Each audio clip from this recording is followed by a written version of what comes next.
çeşkege seni dinleymen, kolunlarını buylap izleymen, sevim sırlarını süreymen, sensiz yaşayanım görmeymen.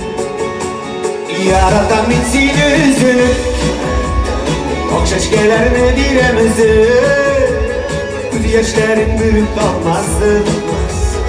Beni yaratan seni akbarım, yaratan ben seni üzülüp, ok çeşkelerini diremezim, göz yaşların bürüp kalmazsın.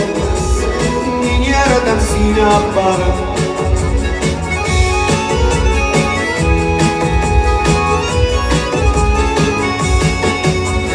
Canım benim canım cantayım, yazmışım da sina beynime. Ey Kudayım memnun rahmetim, bir gelişin olup erketim. Yaratan ben seni üzülüp, ok çeşkelerini diremezim, göz yaşların bürüp kalmazsın. Beni yaratan seni akbarım, yaratan ben seni üzülüp, ok çeşkelerini diremezim, göz yaşların bürüp kalmazsın. Beni yaratan seni akbarım.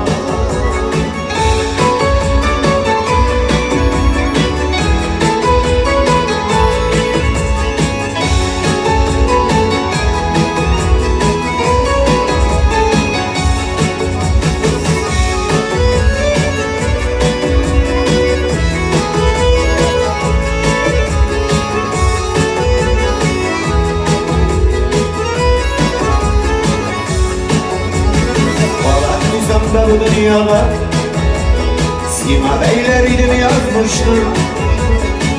Bezlesem de dağılmam, senin gidip toprağa kuşmuştum. Yaratan ben seni üzülüp, ok çeşkelerini diremezim, göz yaşların bürüp kalmazsın. Beni yaratan seni akbarım, yaratan ben seni üzülüp, ok çeşkelerini diremezim, göz yaşların bürüp kalmazsın. Beni yaratan seni akbarım, göz yaşların bürüp kalmazsın.